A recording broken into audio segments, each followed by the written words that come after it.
from today onwards we will start solving sums on sonometer. अभी sonometer के बहुत important सम है क्योंकि ये भी स्ट्रिंग रिलेटेड सम्स है, तो स्ट्रिंग वाला फॉर्मूला यूज होगा। सोनोमीटर आपने अगर नहीं देखा है तो प्लीज देख लो सोनोमीटर, क्योंकि सोनोमीटर में हमने वही फॉर्मूला यूज किया है जो हमने स्ट्रिंग के लिए यूज किया था। ये सॉल्व फॉर्मूला क्या था? n is equal to 1/12 root of t by m, where n is what? n is the fundamental frequency, l is the length, t is the tension and small m is linear density।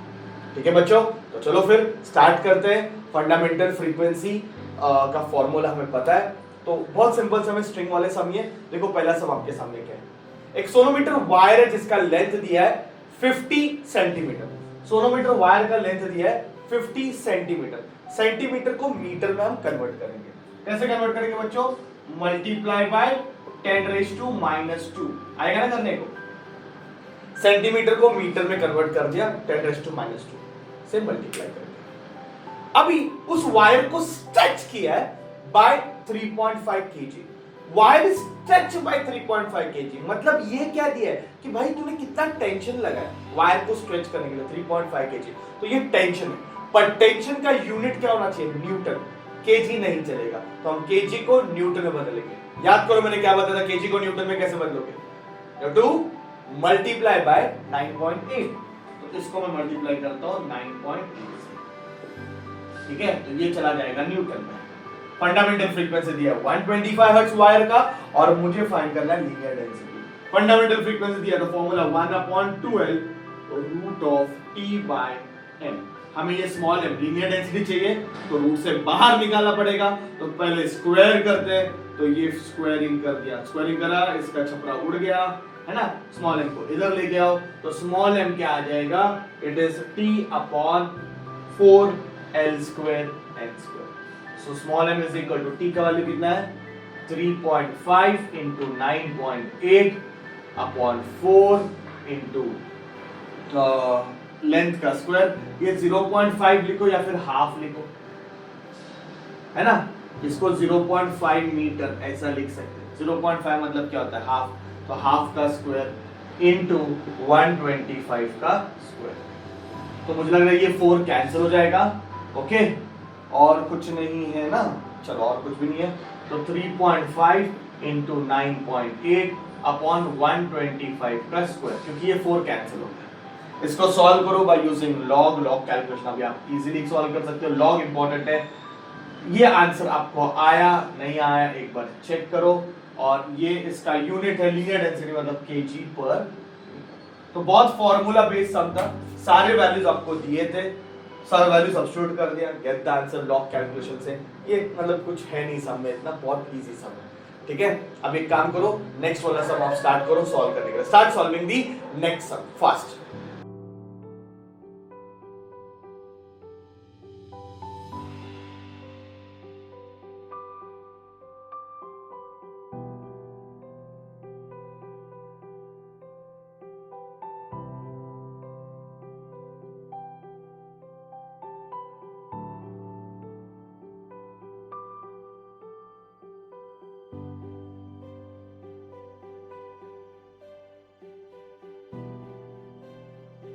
Okay, तो ये भी काफी easy सम था। I hope आपने किया रहेगा।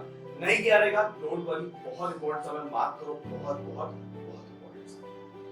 दो wire दिए made up of same material. दो वायर का मटेरियल सेम। अभी मटेरियल सेम का मतलब क्या है? दो वायर का मटेरियल सेम।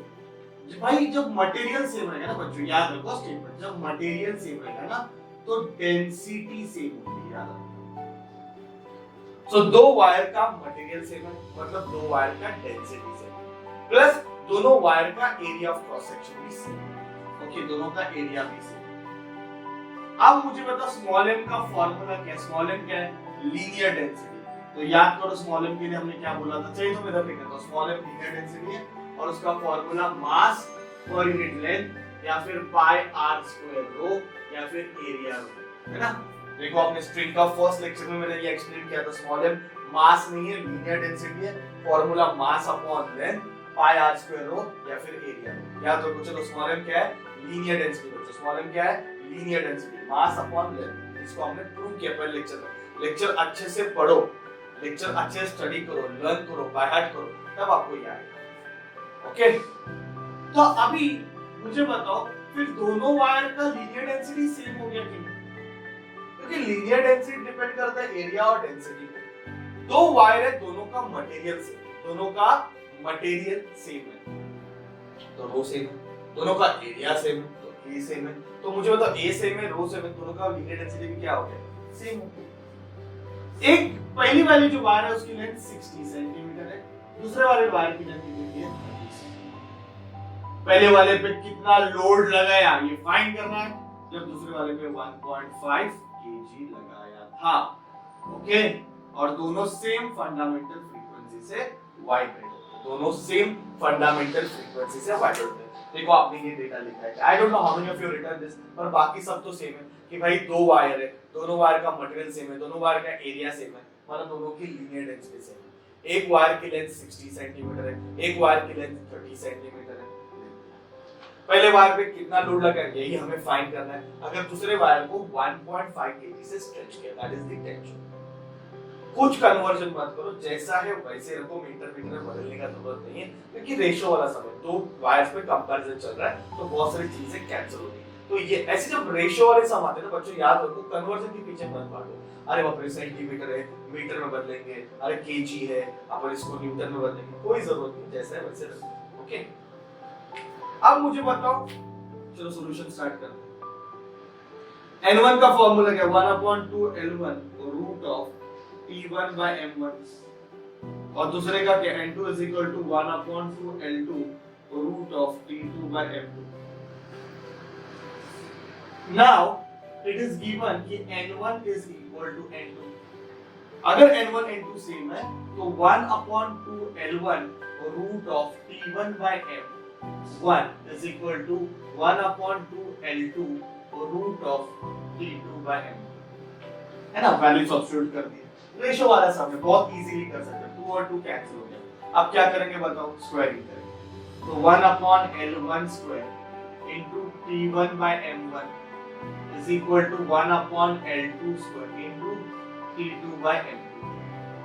T1 फाइंड करना है, L1 का स्क्वायर मतलब 60 का square into M1 is equal to T2 कितना दिया? 1.5।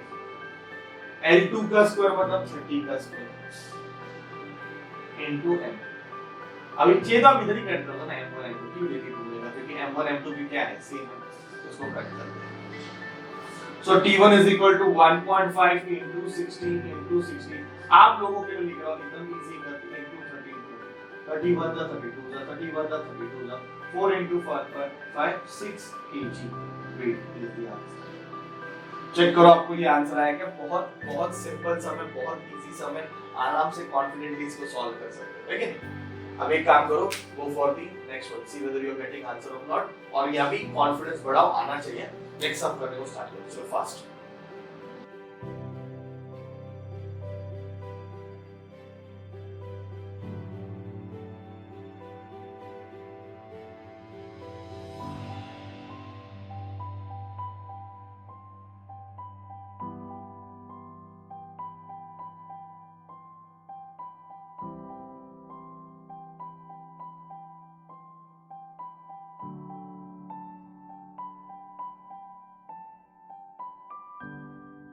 Yes, let us go for the next। अभी ये वाला जो सम है जो मैंने आपको दिया था, I don't know how many of you have tried, बहुत इजी सम है, ये भी कुछ नहीं है सम में, थोड़ा फील करो, थोड़ा कॉन्सेप्ट को समझो, रेजोनेंस वाले कॉन्सेप्ट को समझो। ओके, अभी जैसे कि सबसे पहले तो डेटा देखते हैं। लीनियर डेंसिटी उसने दिया था सामने से 4 × 10⁻³ kg पर मीटर, एंड टेंशन उसने 360 न्यूटन लगाया, और एक लिखा है कि वायर रेजोनेंस में जा रहा है 420 हर्ट्ज के साथ भी और 590 हर्ट्ज के साथ भी। ये मुझे आपको बताना है, बहुत इंपॉर्टेंट। अभी जो मैं बोल रहा हूं बहुत अच्छे से याद रखो। याद है सोनोमीटर में हमने नाइफ एजेस यूज किए थे, बराबर है, और उस नाइफ एजेस के बीच में यहाँ पे पेपर राइडर करना था। नाइफ एजेस यूज किए थे और मैंने क्या रखा था? पेपर राइडर रखा था। ओके, बाकी तो मैं बॉक्स भी सभी नहीं दिखा रहा हूं, इमेजिन करो, फील करो। तो नाइफ एजेस पे मैंने ऐसे पेपर राइटर रख दिया। ओके, नाउ इन नाइफ एजेस को मैंने क्या किया, वाइब्रेट करा। इस नाइफ एजेस को सॉरी इस वायर को मैंने वाइब्रेट करा और पेपर राइडर नीचे गिरेगा। जब पेपर राइडर नीचे गिरेगा तो मैं बोलूंगा कि वायर ट्यूनिंग फॉर्क के साथ रेजोनेंस में, बराबर कि नहीं? अगर आपको याद रहेगा, जब पेपर राइडर नीचे गिर जाता है तो वायर ट्यूनिंग फॉर्क के साथ यूनिसन में है, रेजोनेंस में। इसका मतलब क्या है कि अभी ये वायर मैक्सिमम फ्रीक्वेंसी से, मैक्सिमम एम्पलीट्यूड से वाइब्रेट होगी और मैंने छोटा लेंथ से स्टार्ट किया तो चलो एक लूप फॉर्म। ठीक है, फिर से बोल रहा हूं, पेपर राइडर जब नीचे गिर जाएगा तब मैं क्या बोलूंगा कि ये जो वायर है वो ट्यूनिंग फॉर्क के साथ रेजोनेंस में। ओके, और मैंने छोटे लेंथ से स्टार्ट किया ना, मैंने कैसे छोटा लेंथ फिर लेंथ बढ़ाना चालू कर दिया और पेपर राइडर नीचे गिरा तो एक लूप फॉर्म हुआ, सोचते हैं। ओके, अब मैंने थोड़ा लेंथ बढ़ा दिया, पेपर राइडर फिर से रखा, मैंने 2 नाइफ एज का लेंथ बढ़ाया, पेपर राइडर फिर से रखा, अभी पेपर राइडर नहीं गिरेगा। मतलब पेपर राइडर सिर्फ एक पर्टिकुलर लेंथ पे गिरता है, ये मैंने बताया था। पेपर राइडर सिर्फ इस लेंथ पे गिर रहा था L1 लेटर से, उसके बाद पेपर राइडर नहीं गिरा तो मैंने लेंथ बढ़ाया, अभी पेपर राइडर गिर नहीं रहा, मैं लेंथ बढ़ाते गया और फिर से एक ऐसी लेंथ आई जब वो पेपर राइडर नीचे गिर गया। जब वो पेपर राइडर नीचे गिरेगा मैं बोलूंगा भाई ये सेकंड टाइम रेजोनेंस में गया। ओके, पहली बार पेपर राइडर नीचे गिरा तभी वो पहली बार रेजोनेंस में गया, तो लेट अस से तभी वो वाइब्रेटर अपने फंडामेंटल मोड पे, ऐसे इमेजिन करते हैं, लेट अस अंडरस्टैंड दिस। फिर मैंने लेंथ को बढ़ाया, जैसे मैंने लेंथ को बढ़ाया तो क्या हो गया, फ्रीक्वेंसी चेंज हो गया, फिर से लेंथ बढ़ाया, फिर से वो क्या होएगा, रेजोनेंस में जा रहा है, फिर से वो रेजोनेंस में चला गया। मतलब जनरली अभी 2 लूप बन रहे, कितने लूप बन रहे हैं, 2 लूप। फिर से आप लेंथ बढ़ाओ, पेपर राइडर नीचे नहीं गिरेगा, फिर से लेंथ बढ़ा, फिर से एक बार पेपर राइडर नीचे गिरेगा तो मैं बोलूंगा अरे ये थर्ड टाइम रेजोनेंस में चला गया। अगर ये थर्ड टाइम रेजोनेंस में चला गया तो गारंटीली 3 लूप फॉर्म हो रहे। ये सब में सेम सिचुएशन बना है। उसने बोला कि जो ट्यूनिंग फॉर्क है वो सोनोमीटर वायर के साथ 2 बार रेजोनेंस में जा रहा है, एक 420 हर्ट्ज पे रेजोनेंस में जा रहा है और एक 490 हर्ट्ज पे रेजोनेंस में जा रहा है।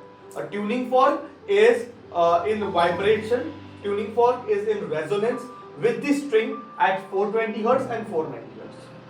अब सवाल ये है कि भाई कितने लूप्स फॉर्म हो रहे हैं, क्योंकि जब तक लूप नहीं फॉर्म होते तब तक फॉर्मूला नहीं बना सकते।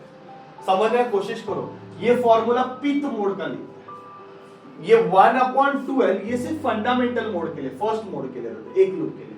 बाकी सबके लिए अपन याद करो p/2L है, मतलब 2 लूप फॉर्म हुआ तो 2/2L आएगा, 3 लूप फॉर्म हुआ तो 3/2L आएगा, 4 लूप फॉर्म हुआ तो 4/2L आएगा, है कि नहीं? तो कितने लूप्स फॉर्म हो रहे हैं उस पे ऊपर डिपेंड करता है, पर हर मोड पे वो रेजोनेंस में जाता है। फर्स्ट मोड में भी रेजोनेंस में जाएगा, सेकंड मोड में भी।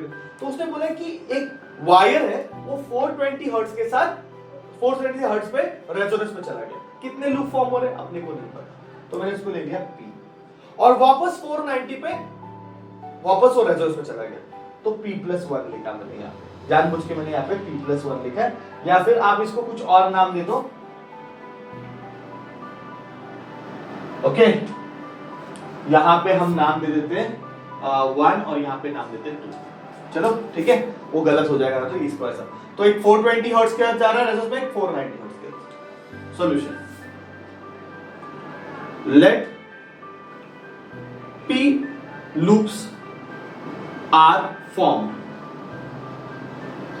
when vibrating at 420 hertz.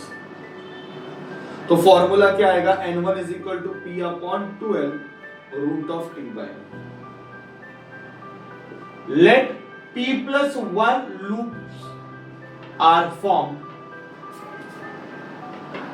when vibrating at 490 hertz. Okay, तो 420 हर्ट्ज और एक लिखा है 490 हर्ट्ज, और ये उसका सक्सेसिव है, नेक्स्ट है। मतलब अगर यहाँ पे 6 लूप फॉर्म हो रहे तो यहाँ पे 7 फॉर्म होंगे, या 8 लूप फॉर्म हो रहे तो 9 फॉर्म होंगे। सक्सेसिव बोला तो ये p है तो ये p+1 है, तो इसके लिए फॉर्मूला क्या आएगा, n2 is equal to p+1 2L root of t by n। Okay, 2 अलग ट्यूनिंग फॉर्क के साथ हो जा रहा है, लेंथ भी वैसे ही रखते हैं। दोनों को डिवाइड करो, N1 upon N2 is equal to P upon P plus 1. इसकी फ्रीक्वेंसी 420, ये 490 is equal to P upon P plus 1. ये कैंसिल हो गया तो 42P plus 42 is equal to 49P. Okay, इसको वहां लेके जाओ तो 42 is equal to 49P minus 42P. कितना आता है 49 minus 42? 7P. तो P का वैल्यू कितना आएगा 6. देखो बच्चों 6 लूप फॉर्म हो गए, अपने को आंसर मिल गया कितने लूप फॉर्म हो रहे हैं. तो ये 6 मोड का वाइब्रेशन है और ये 7th का. अभी फॉर्मूला में यहाँ पे सब्स्टिट्यूट कर दो तो N1 is equal to P upon 2L root of T by M. ये फॉर्मूला बना कि इसको स्क्वायरिंग करो, इसको स्क्वायरिंग करोगे तो क्या मिलेगा N1 square is equal to P square upon 4L square into T by M. अपने को क्या चाहिए L चाहिए तो L square is equal to TP square upon N1 square 4M. ये सारे वैल्यूज पता है. देखो T पता है ना, P अपन ने ढूंढ के निकाला, यही सबसे बड़ा टास्क था. P ढूंढ के निकाला, 6 लूप फॉर्म हो रहे हैं. N1 अपने को पता है 420 है. सारे वैल्यू सब्स्टिट्यूट करो, सॉल्व करो. देखो आपको आंसर आ रहा है क्या, somewhere around 2.14 metre. Log calculation करने के बाद आंसर है. मैं ये तो ठीक है, मतलब मेन चीज ये फंडा समझना है कि 2 बार रेजोनेंस में गया सक्सेसफुल तो कितने लूप्स, क्योंकि हर मोड पे वो रेजोनेंस में आएगा. ये बात याद रखो, हर फर्स्ट मोड पे, सेकंड मोड पे, थर्ड मोड पे. तो ये 6 लूप था तभी रेजोनेंस में गया था और 7th लूप था तभी रेजोनेंस में गया था. तो ये हमने P का वैल्यू ढूंढना बहुत जरूरी था. तो ये मेन पार्ट है. Once you get P, you know the formula, value substitute करो, L फाइंड करना था तो कोई बड़ा बात नहीं. ठीक है, इसको आप इजीली भी कर सकते हो. मैंने थोड़ा इसको ज्यादा डिफिकल्ट बना दिया, मुझे ऐसा लग रहा है बहुत ज्यादा डिफिकल्ट बना दिया. इसको थोड़ा इजी भी कर सकते हैं. ठीक है, क्यों स्क्वायर रूट लेना ना, डायरेक्टली आ जाएगा. चलो, तो L is equal to P upon 2n root of T by n.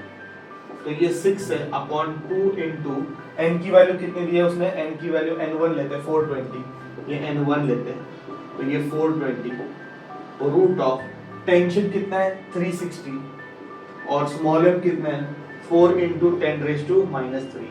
Maximum time इधर परफेक्ट स्क्वायरिंग मिलता है. तो 6 upon 2 into 420 okay root of, अभी देखो 36 into 10 raised to 4 हो गया, चलेगा. अभी -3 ऊपर जाएगा तो +3 हो जाएगा, -3 ऊपर गया तो +3 हो गया और ये 0 तो +4 हो गया अपॉन 4. तो अभी देखो 6 into 10 raised to 2 upon 4 into 2 into 420 into ये 4 का रूट कितना आएगा 2 आएगा. 2 1 जा 2 3 जा 2 1 जा 2 3 जा 3 3 जा 9. तो ऊपर 900 आएगा, नीचे 420 आएगा. चेक करो, आपको आंसर 2.14 मीटर ये मिलना चाहिए और अभी आएगा इजीली करने.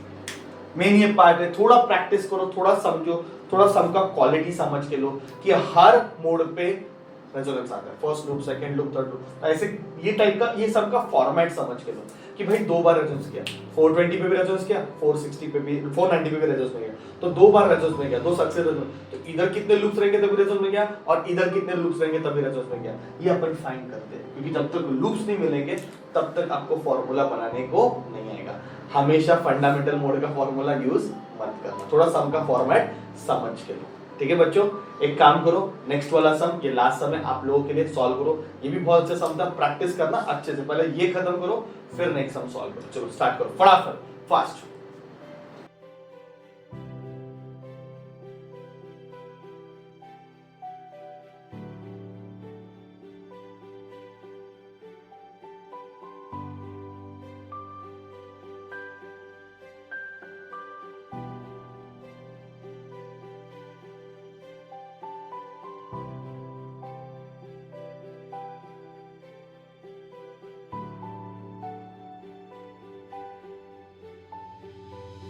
यस, अभी ये सब आपको गारंटेडली आगे लगेगा क्योंकि ये टाइप का सम हमने किया भी है और ये मैंने पहले बोला था लास्ट टाइम, यही टॉपिक में सेकंड सम जो हमने किया सेम टाइप का सम मतलब इंपॉर्टेंट है.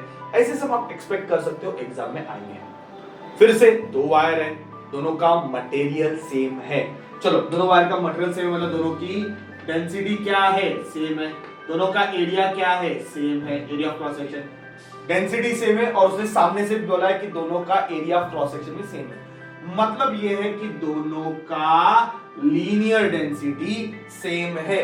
दो वायर है और दोनों की लीनियर डेंसिटी सेम है, m1 is equal to m2, ये समझा। अभी पहले वाले वायर की लेंथ दी है 60 सेंटीमीटर, दूसरे वाले वायर की लेंथ मुझे फाइंड करनी है। ओके, पहले वाले वायर की लेंथ दी है 60 सेंटीमीटर, दूसरे वाले वायर की लेंथ मुझे फाइंड करनी है। ओके, एंड पहले वाले वायर को 1.5 kg से स्ट्रेच किया है और दूसरे वाले वायर को 6 kg से स्ट्रेच किया है। तो अगर दोनों का फंडामेंटल फ्रीक्वेंसी सेम है तो दोनों की, इसकी सेकेंड वाले की लेंथ फाइंड करो। I hope that is a question, आपने डेटा लिखा रहेगा बराबर। To wires of same material, density से फटाक से जैसे बोलेंगे सेम मटेरियल, तुम लोग क्या बोलोगे बॉस, डेंसिटी क्या है, सेम है, दोनों का area of cross section same है। अच्छा, डेंसिटी सेम है, area of cross section same है, मतलब क्या सेम है, लीनियर डेंसिटी सेम है, मतलब पहले वायर और दूसरे वायर की m1 m2 की वैल्यू क्या है, सेम है।